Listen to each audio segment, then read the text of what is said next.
Hey everybody, welcome back to Trekyards. I'm Captain I Foley. am Commander Tongues. Today we're trying something new. We're going to be doing Trekyards questions, which is about Star Trek. So Star Trek questions.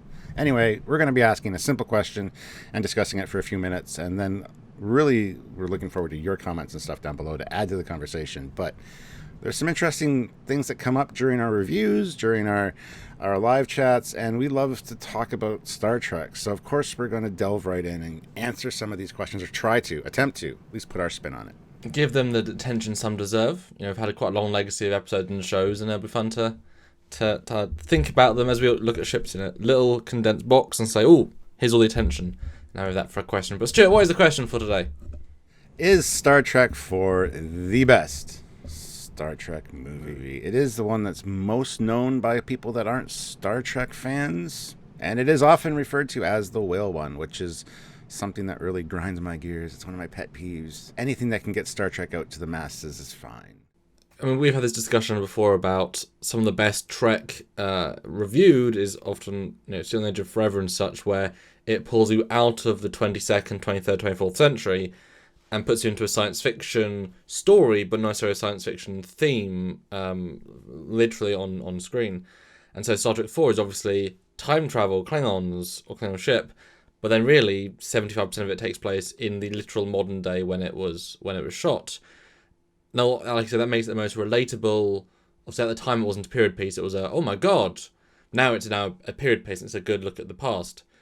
But it's relatable. It's understandable. The characters get to shine through without the extra stuff. And I guess also the budget looks more now in retrospect, because you didn't have to build sets that had a limited amount of money.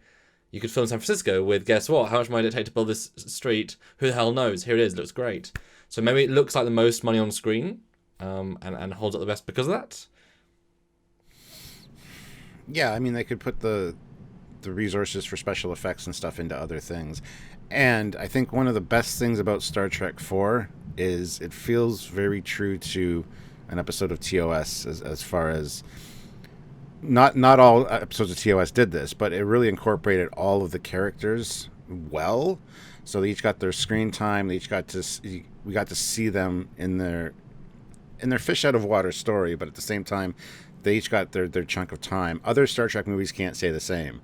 Like if I was, James Doohan or Nichelle Nichols, I'd be very disappointed with a lot of my screen time that I got in most of those movies.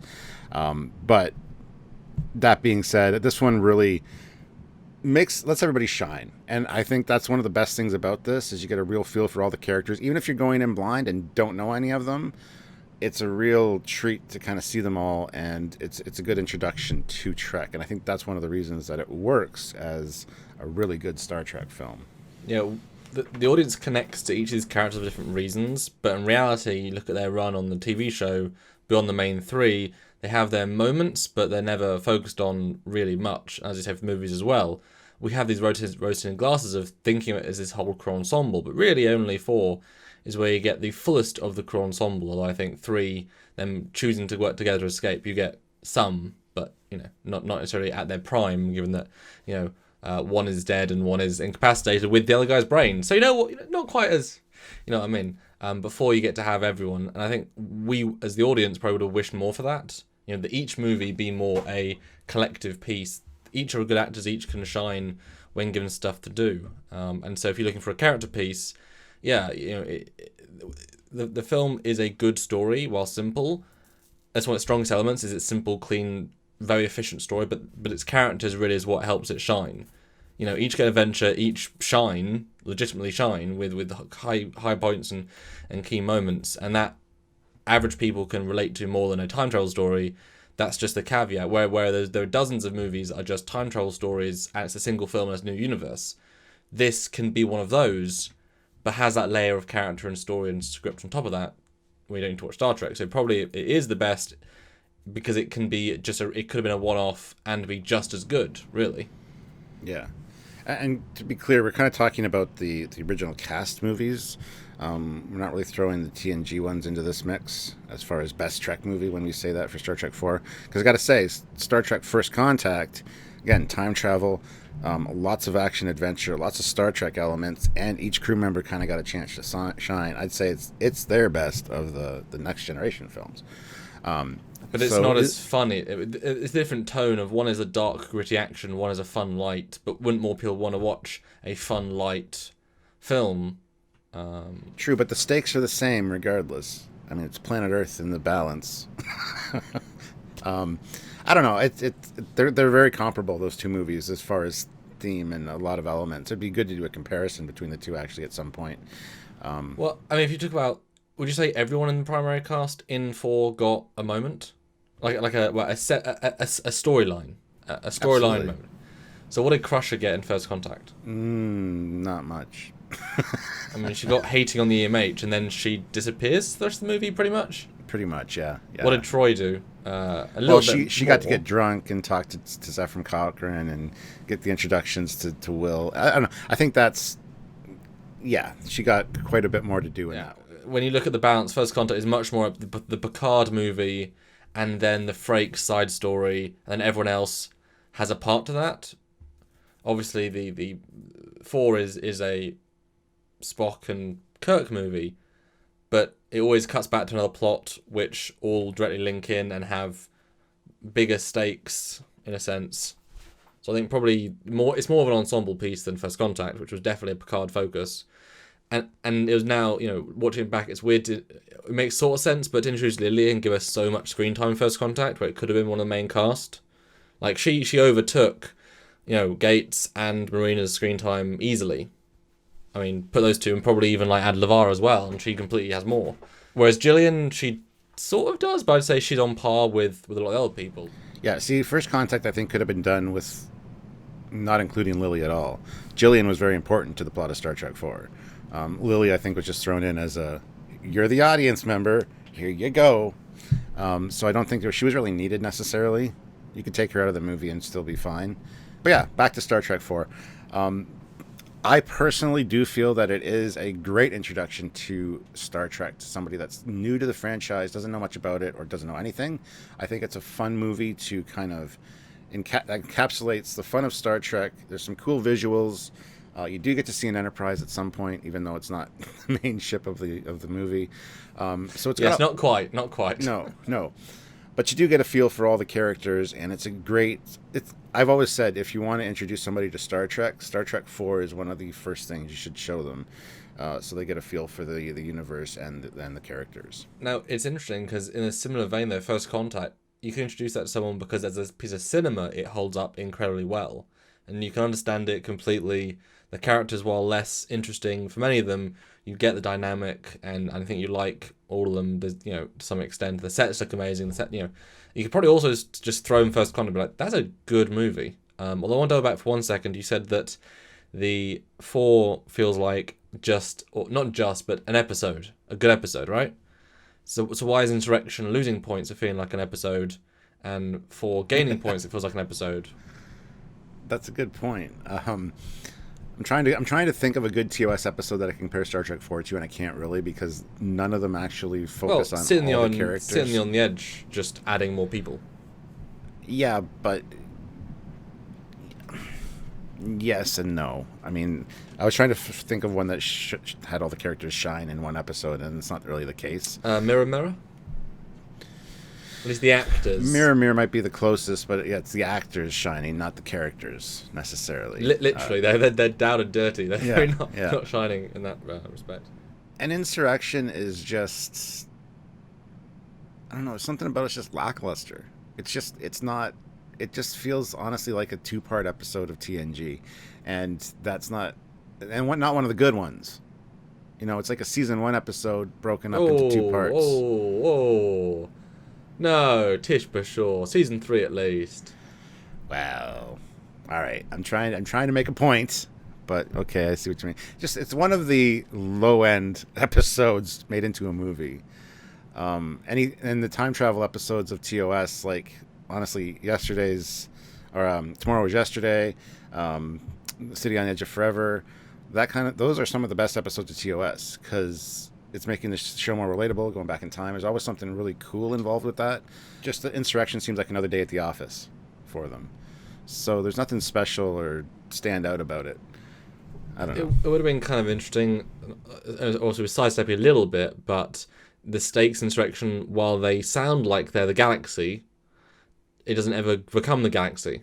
It would have been kind of nice if then there was a planet right outside that was being under attack by a Dominion or a disease, and Picard had to choose. There's actually 1 billion people 2 light years away that need this cure. You got to make another choice. So you have some stakes, rather than it feels very when being locked inside the anomaly. It kind of limits it. And you get, but then you get the I think part of 4 is simplicity is what works. There's a scene with them on a bus. You know what I mean? Just chatting. But the script is so solid and yeah. And it's not like Star Trek 4 is perfect. There's some things that don't make any sense. First of all, we got Savick replaced by another actress. Not a big deal. Not a big deal at all. Well, she was actually replaced in Star Trek 3, but that's neither here nor there. Cochran was replaced by a different actor, but obviously that was 30 years later. And also, no explanation for why the bridge of the Klingon ship is totally different than it is in Star Trek 3. So there's a lot of little things in Star Trek 4 that, again, all Star Trek has its flaws and questions that aren't never answered. So it's not a perfect film by any means, but it is one of the shining Star Trek films for sure. And what's nice, none of those things were noticed by an average member of the public. True. Very true. Because those problems aren't plot problems, they aren't big. That CGI makes no sense. Those things are very solid. Even its environmental messaging, the time it hits over the head with it is watching a video, to wit, the context is they're on tour watching a video. So there's no leap there. It doesn't suddenly cut to Picard saying, well, or not Picard, but Kirk. There's a little bit of Spock, but it's all kept to the right level of it's not preaching. It's just given the texture of the situation. Whereas a lot of modern day things, preaching is the the name of the game. It's not about making it organic and actually having a discussion. It's just about saying it in a unsubtle way. I mentioned a few flaws with the film. One of the obvious ones is, of course, the size of the ship and the relation to the whales and the water. Yes. Yeah. And the conversion of the ship. A lot of issues. That is true. Don't get us wrong. But that is true. Again, as you said, it's not something that it doesn't take away from the enjoyment of the movie. Even if you're a Star Trek fan, it's after the fact that you kind of go, wait a minute, that didn't make much sense. But only if you know the canon really well and stuff, which we kind of pride ourselves on knowing that kind of thing. So and honestly, who knows the size of a humpback whale? Yeah, it's not like they really exist or anything. You can go and measure. Not for the average person, no. It's relatable, but it isn't relatable. You describe how big it is. It's big. How big's a bird of prey? It's big. Well, you know what I mean? Yeah, back in the day with no Google and no certainly not as extensive an internet as there is now. Yeah, general populace didn't know all that. So So then, after our discussion of good and bad, then is it the best movie? Could you say it's the best movie for overall points? Yes, it's the best general audience Star Trek movie. As far as the best fan Star Trek movie, there's a debate there to be had there. There's a few of them that stand up. Well, we like being actually in the future. We like seeing the tech, expanding on the tech. That's why First Contact also benefits, because everything's a new design. It's the start of the TNG films, true, and everything's new tech. So we get that part of our senses. Yeah. I think the fact that the zeitgeist of the whale one and the jokes and the nuclear vessel, a lot of these things went to pop culture. First Contact didn't. I mean, did that go beyond to the general public? Maybe in terms of, that's a good movie, but the social impact, like I just watched an episode of Family Guy, and they reference, obviously Seth MacFarlane, big Star Trek fan, not quite the same thing, obviously, but there's whales in it, and he says, "Oh, did Jerry ever mention he's the one from Star Trek 4? No, he never mentions it, and then he comes in and mentions it, Yeah. And that wouldn't have happened with the Borg, whatever. So I think you've got to say overall it's the best, but that's really generalizing all of the criteria. You know. So that's our discussion. Now we're looking forward to hearing your guys' thoughts as well on these questions, and depending on the conversation how it goes down there, we might actually find more things to talk about in future installments of this. So by all means, put your comments, thoughts down below, and join the conversation. And don't forget to, if you can help us out by joining us on our lives, where you can also join the conversation, please do so. We do them every week. And we also have our Patreon and our Teespring store and PayPal. So if you guys want to help us out financially, there's many ways to do that. Plus, you can help yourself out as well by getting some Eagle Moss ships by using the Trekyards code and the link down below. So lots of ways to help us out and yourself. It's true. And two of the best ways, just to be specific though, is our Patreon. It's a monthly service. Every little bit helps, really, really does. And our lives we do every week. You can join in, add a super chat. Any amount will help. All goes towards keeping the show running through 2020 and beyond. And like Stuart said, we do want to know your questions, your thoughts. So if you have a question you'd like us to sort of take a look at, answer, think about, throw in the comments. We'd absolutely love to see some suggestions. That's right. So until next time, guys, I'm Captain Foley. And Connor Kongs. Bye, everybody.